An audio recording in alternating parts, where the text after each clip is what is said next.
CBDC क्या है? Central bank digital currency. ये जो नोट हैं अपने पास, जितने भी नोट हैं, ये सारे के सारे नोट केंद्रीय बैंक बनाता है, 1 रुपए के नोट को छोड़ करके। 1 रुपए का नोट भारत सरकार का है और 1 रुपए के अलावा बाकी सारे नोट केंद्रीय बैंक के हैं। केंद्रीय बैंक ने, केंद्रीय सरकार मतलब इंग्लैंड की सरकार, इंग्लैंड की सरकार ने हमारे यहाँ पर अपनी एक ब्रांच खोल रखी है जिसका नाम है reserve bank of India. Madras high court ने 2019 में एक फैसला दिया था जिसमें यह कहा था कि आरबीआई के कर्मचारी और बैंकों के कर्मचारी सरकारी कर्मचारी नहीं होते। अब जब वो सरकारी कर्मचारी नहीं होते तो हमने ये पूछा, अभी आरटीआई से हमने जानकारी निकाली तो पता चला कि अपने देश के अंदर लगभग 29.2 लाख करोड़ रुपया, 29.2 लाख करोड़ रुपया नकली और फर्जी चल रहा है इस टाइम पर, जो आपकी जेब में पड़ा है। जितना भी ये नया नोट है, 500 वाला, 100 वाला, 200 वाला, ये सब फर्जी है। 2000 वाला नोट भी नकली था, वो तो बंद कर दिया उन्होंने जानबूझ के। देखो कमाल की बात क्या है, आपको ये खेल बस 2000 वाले नोट से ही समझ में आ जाएगा। 2000 का नोट छापा, उस छाप के उसकी 2 कॉपी छापी।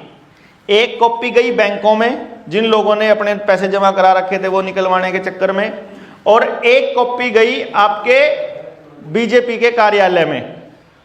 आपने देखा होगा नोटबंदी के टाइम पे बीजेपी के कार्यालय से 2000 के नोट मिला करते थे, नोट बदली होया करते ना, एक कॉपी वहां गई, यानी डबल नोट छपे, मार्केट के अंदर सर्कुलेशन में आ गए। उन्होंने उन नोटों से क्या क्या खरीदा? उन नोटों से जमीनें खरीदी, ये रोड बनाए, ये सीमेंट के कारखाने, गाड़ियां, लोगों को चुनाव के समय में उन 2000 लोगों से विधायक खरीदे, सांसद खरीदे, जमीनें ऐसी खरीदी हर जिले के अंदर सबसे प्राइम लोकेशन पर, चाहे कितनी महंगी जमीन मिली, बीजेपी ने खरीदी। अपना दफ्तर बना रखा है, ना बना रखा हो तो देख लो, हर जिले के अंदर जिला कार्यालय बनाए, और वो नकली नोट बाद में फिर बंद कर दिए। मतलब नकली नोटों से असली चीज खरीद ली और फिर नोट बंद कर दिया। ठीक है, अभी आपके पास 500 के नोट हैं, ये धीरे धीरे ये भी बंद होंगे, 200 का भी कम होता जाएगा, 100 का भी कम। अभी आप देखोगे मार्केट में पैसा कम मिलेगा आपको। बैंक में चले जाओ, 5 लाख रुपया अगर बैंक वाले से लेना हो तो बैंक वाला कहेगा एनईएफटी करवा ले, ऑनलाइन ट्रांजैक्शन कर दे, चेक से दे दे, मोबाइल तक कर दे, बस किसी भी तरह से तू कैश मत मांगे। कैश मांगेगा तो दोपहर तक इंतजार कर, शाम तक इंतजार कर, कल आ जाइए, कल न मिलेगा, क्योंकि जमा नहीं होया। अरे बागाड़ो, कम से कम बैंक वालों तो न्यू तो पूछ लो कि जो हमारे खाते में पड़ा है वो पैसा कहां गया, और जो मैंने लोन ले रखा वो पैसा कहां है। तुमने इतनी दुनिया को लोन दे दिया, तुमने इतने लोगों का पैसा जमा कर रखा है, वो कैश है कहां? वो कहीं नहीं है। वो कैश धीरे धीरे ये लोग खत्म कर रहे हैं और इसको लेके आ रहे हैं डिजिटल करेंसी के ऊपर। डिजिटल करेंसी का मतलब ये है, अगर इसके ऊपर पूरा लेक्चर है मेरा 1-1.5 घंटे का सीबीडीसी के ऊपर, उसमें सरकार ने ये कहा है कि एक तो डिजिटली कंट्रोल होगा सेंट्रल बैंक से। जो भी चीज आरबीआई की है वो समझो इंग्लैंड के कंट्रोल में है, अब इंग्लैंड से चलेगा वो, और आपका रियल टाइम ट्रांजैक्शंस को दिखाएगा। अगर इंटरनेट नहीं है, अभी फिलहाल तो वो आपको ये बता रहे हैं कि इंटरनेट नहीं होगा तो भी आप एक दूसरे को पैसा दे सकते हो, लेकिन कमाल की बात यह है अगर मोबाइल नहीं होगा क्या तब भी दे सकते हो? अगर नेटवर्क नहीं होगा तब भी दे दोगे क्या? तब नहीं दिया जाएगा। मोबाइल किसका चलेगा? जो आधार कार्ड चालू होगा। आधार कार्ड किसका चालू होगा? जो सरकार के दिए हुए सारे इंजेक्शन लगवा होगा, बालक के सारे कागज बनवा होगा, बालक के सारे इंजेक्शन लगवा होगा, बालक ने उनके हिसाब से गुलाम बनवा होगा, जमीन उनके हिसाब से रजिस्टर करा होगा, मकान उनके हिसाब से करवाएगा, डंगर उनके हिसाब से रखेगा, बिजनेस उनके हिसाब से करेगा, जो उनके दस्तावेजों में तो बड़ा होगा, जो उनका गुलाम तो होगा, तो उसका आधार चलेगा, उसी का मोबाइल नंबर चलेगा, उसी के घर बिजली आएगी, उसी को गैस का कनेक्शन मिलेगा, उसी को पानी का मिलेगा, उसी को जीवन जीने का अधिकार मिलेगा। जो उनके जाल से बाहर जाने की कोशिश करेगा उसको पैसा कहीं नहीं मिलेगा। यह है सीबीडीसी। भाई कैश है आपके पास, आपकी मर्जी है ना कि आप इनको देना चाहते हो, इनको देना, किसको देना चाहते हो, आपकी मर्जी है। मैं यहां आ रहा, मान लो मैं आपसे दान मांगने लगूं, आपके पास अगर कैश पड़ा हुआ है तो आप मेरे को डोनेशन दे दोगे। लेकिन आपके पास मोबाइल में पड़ा हुआ है और आप भेजने लगो और ऊपर से मैसेज आ जाए इस आदमी से डोनेशन देना अलाउड नहीं है, क्योंकि वो सरकार के खिलाफ बात करता है। या अगर तुमने इसको डोनेशन दिया तो तुम्हारा आधार बंद हो जाएगा। हो सकता है कि नहीं हो सकता? ये तो ऑलरेडी चल रहा है, इन्होंने किया है।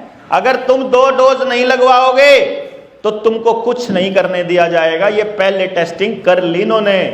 ये मान चुके हैं कि इस देश के लोग इतने निकम्मे हैं कि वो नहीं बोलेंगे, चुपचाप अपना शरीर आगे कर देंगे। ला भाई ला ले जो मुझे टिका। तो यही पार्टी करेगी कि दूसरी भी यही करेगी जी, तीसरी भी यही करेगी जी, और चौथी भी यही करेगी, और कल ने मेरी पार्टी बनवा दी तो वह भी यही करेगी।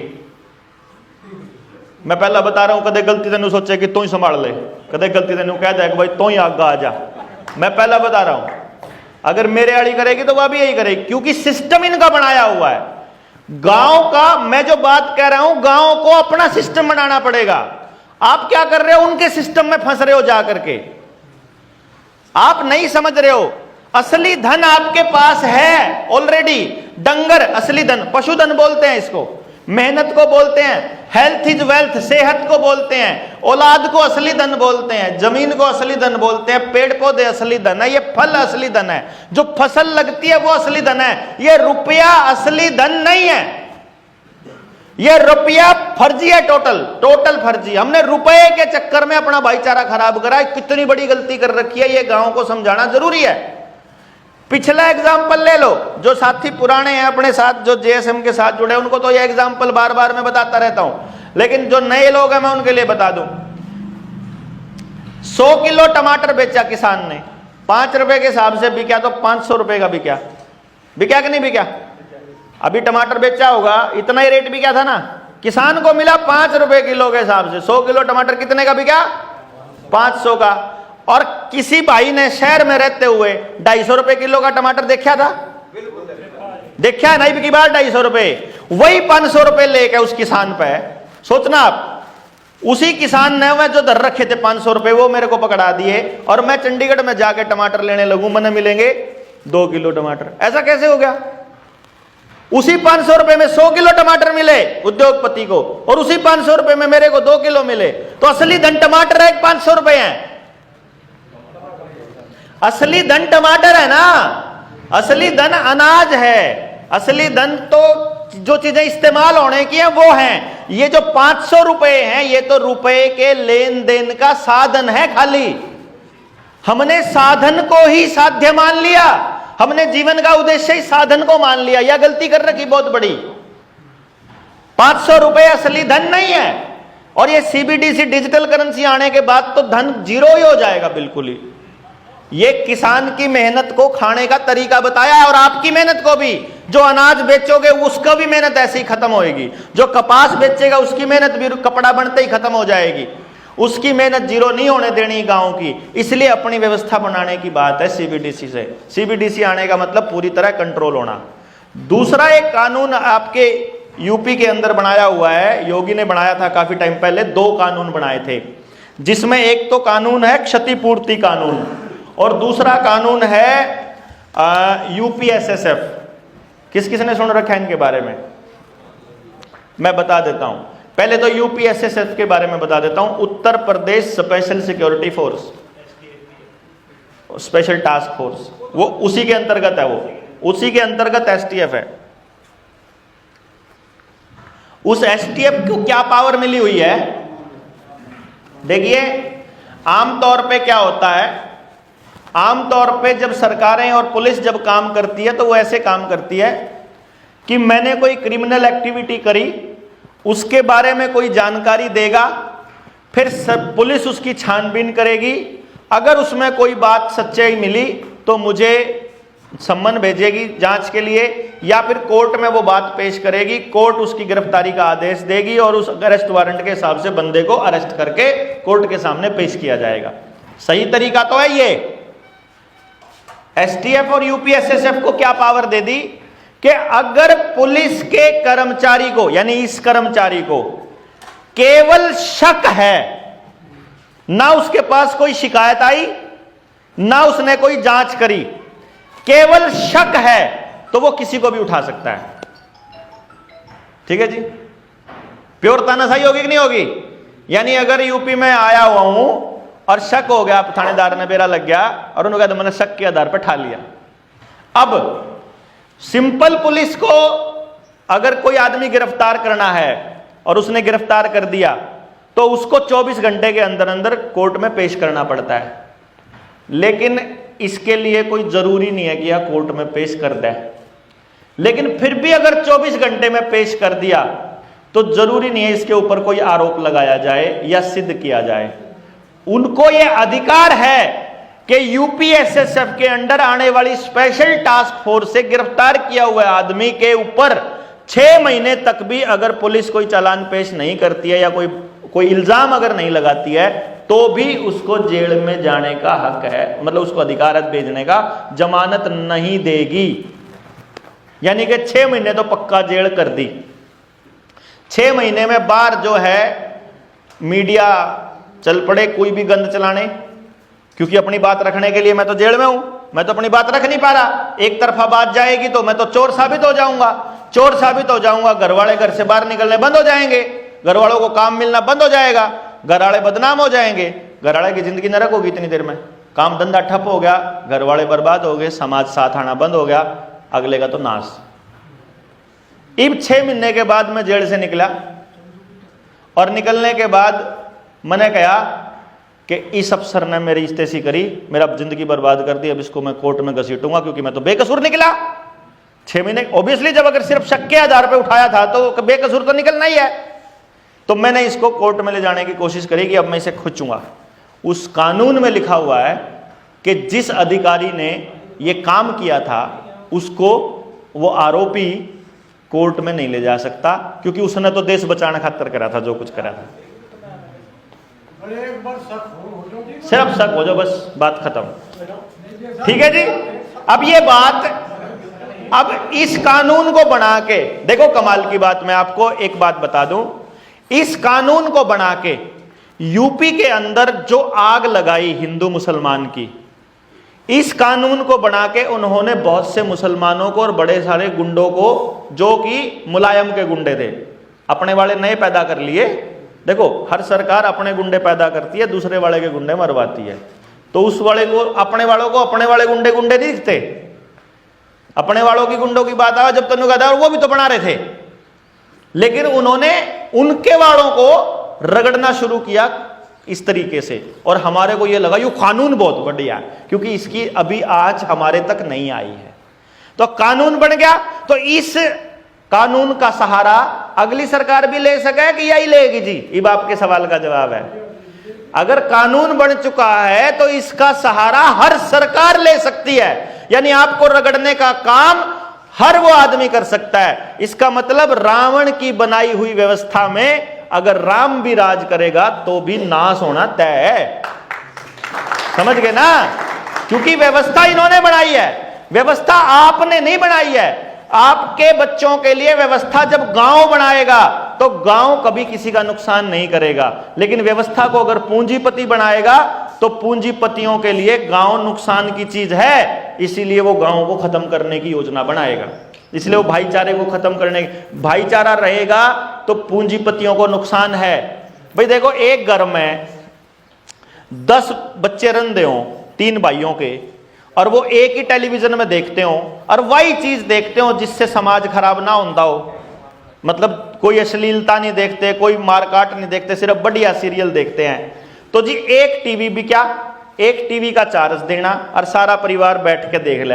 अब इसमें फायदा है सरकार का, या यो फायदा है कि ये 10 के 10 घर न्यारे हो जाओ, इन 10 के घरों में 10 कार हो जाओ, 10 मोटरसाइकिल हो जाओ, 10 गैस के चूल्हे हो जाओ, 10 सिलेंडर हो जाओ, 10 मकान बनाओ, 10 कुर्सी ले, 10 मेज ले, 10 बेड ले, 10 टूथपेस्ट ले, सारी चीज 10-10 करो, 10 मोबाइल ले, और फिर घर में हर आदमी के पास हो, तो ये इसमें फायदा बाजार का है कि अपना है?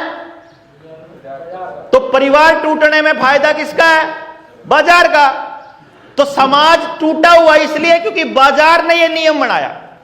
जो एक्स्ट्रा मैरिटल अफेयर हैं, ये एकता कपूर के नाटकों में सास बहू की लड़ाई बजनी स्टार्ट हुई है। वो जो आपने बात कही है ना कि लड़की खेत में काम नहीं करेगी और रोटी नहीं बनाएगी, यह बात एकता कपूर ने बताई थी कि जो सास है ना वो अभी षड्यंत्र करे और जो ननंद है वो भी षड्यंत्र करे। तो लड़कियों ने अपने घर में कहना शुरू कर दिया, मैं ज्वाइंट फैमिली में नहीं जाऊंगी। हाँ, मतलब पूरी अश्लीलता को परोसने का जिम्मा एकता कपूर का था। ठीक है, टीवी ने हमारे को बताया कि अनाथ आश्रम नाम की कोई चीज हो है। आपके गांव में आपने कभी अनाथ देखा था 40 साल पहले? अगर किसी के माँ बाप गुजर गए तो बच्चा अनाथ कभी नहीं हुआ जी हमारे गांव में। अगर किसी आदमी के औलाद नहीं बची और वो अकेला रह गया तो वृद्ध आश्रम में जाना नहीं पड़ा जी किसी बुजुर्ग को हमारे यहाँ। क्यों जी नहीं हो रहे? ये भी इन्होंने प्रपंच रचाया जो बुढ़ापा पेंशन के नाम का।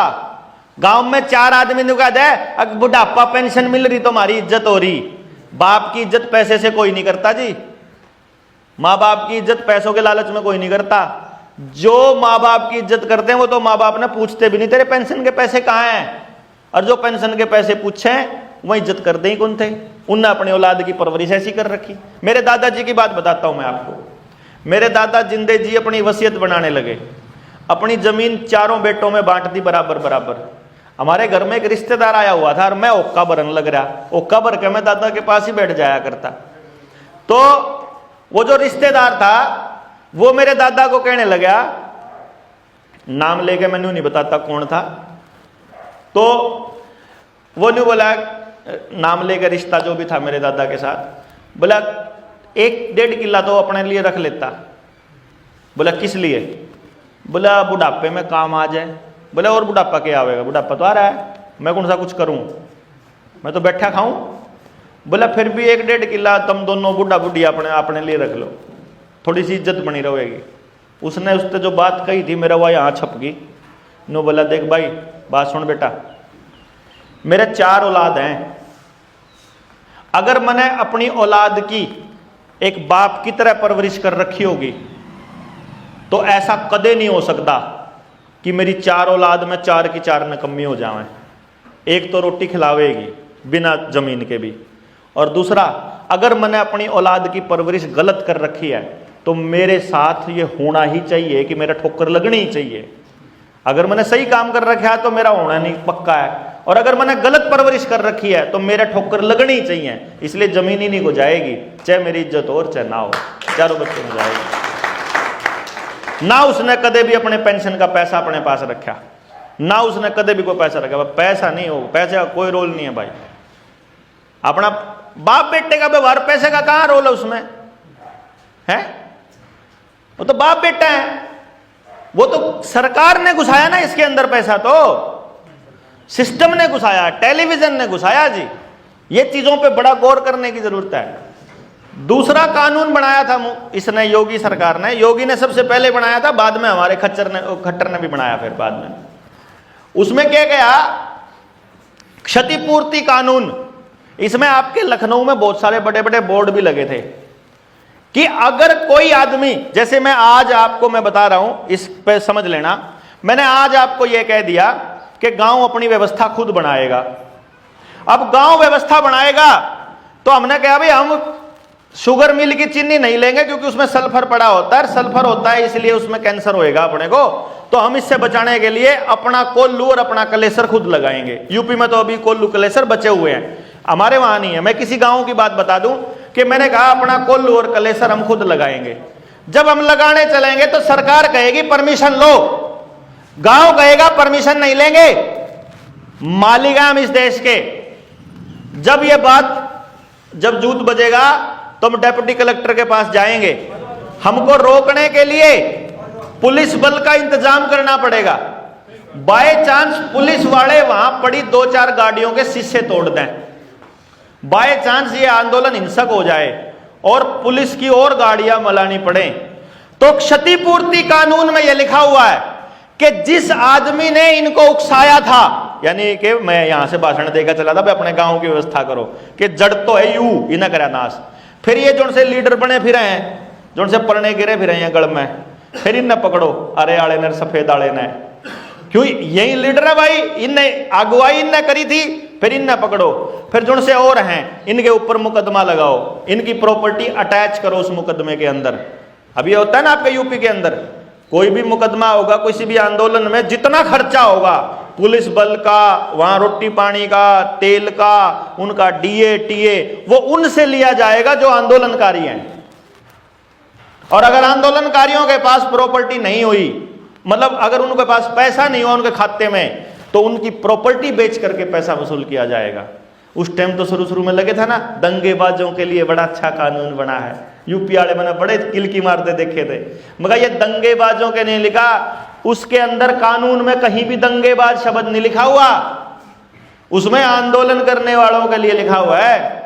यानी कि अब आने वाले टाइम में अपने लिए जब आंदोलन करोगे तो भी आपको इस कानून से सामना करना पड़ेगा, और थोड़ी संख्या में आप इस कानून से सामना नहीं कर पाओगे।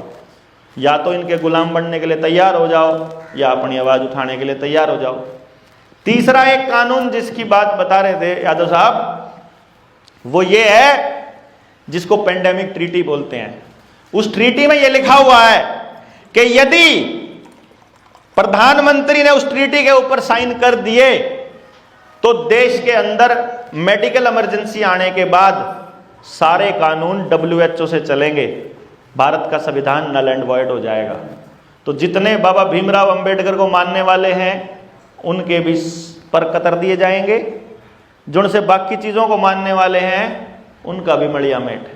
और उसमें यह लिखा हुआ है पेंडेमिक ट्रीटी में कि अगर सरकार को शक हो गया कि आपके डंगरों में वायरस है तो वो डंगरों को डिसइंफेक्ट कर सकते हैं।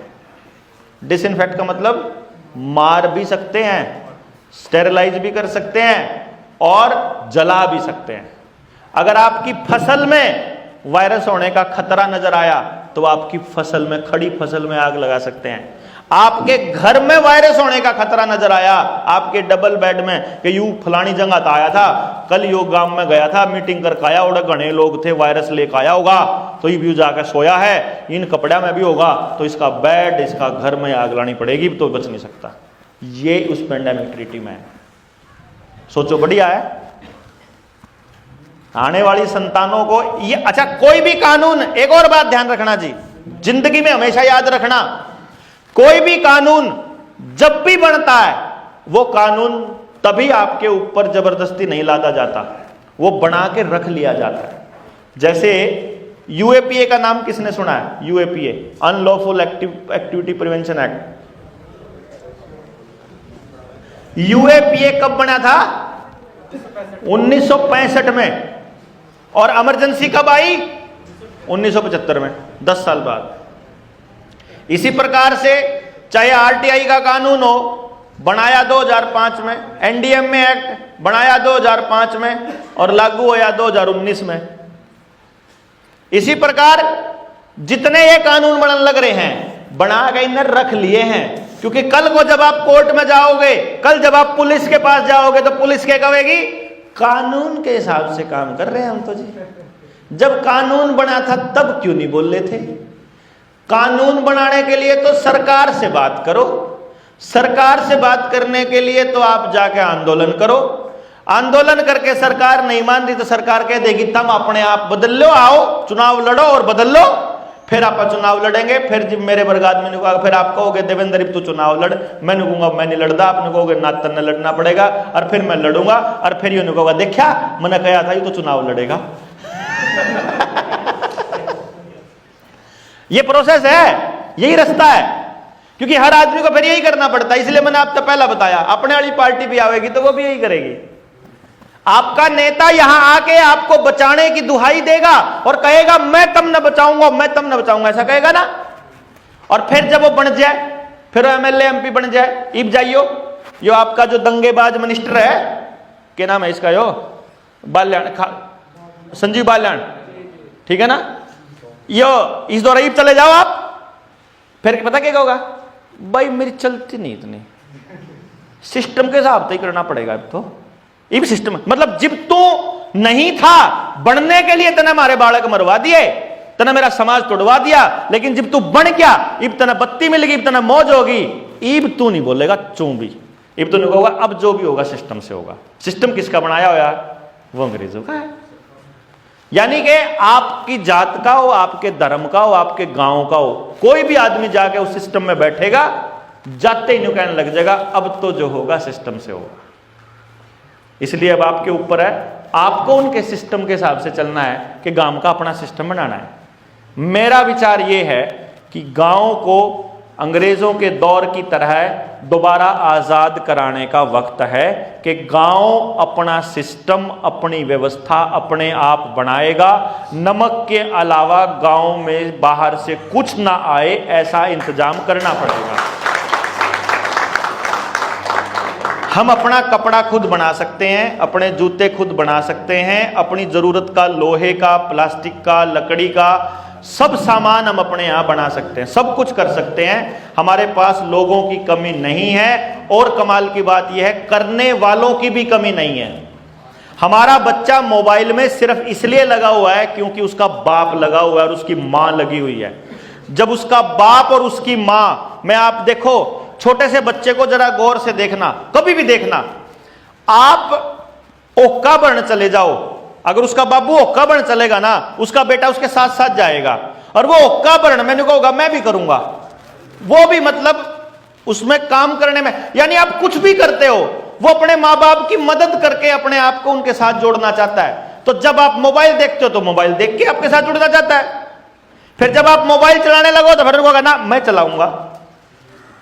आप जो भी काम करोगे आपका बच्चा ये कहेगा आप नहीं मैं करूंगा। तो बच्चा आपके कही हुई बात नहीं मानता, बच्चा वो देख रहा है कि मेरे मां बाप क्या कर रहे हैं।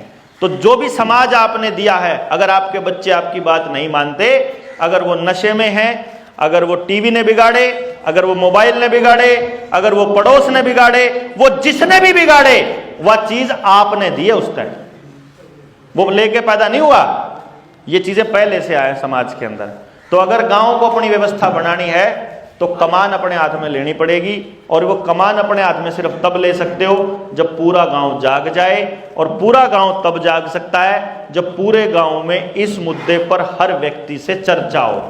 तो ये सुझाव है कि आप लोग इसके ऊपर हर व्यक्ति से चर्चा जरूर करो। इसी चर्चा के लिए आपके बीच आए हैं, आप लोग आए।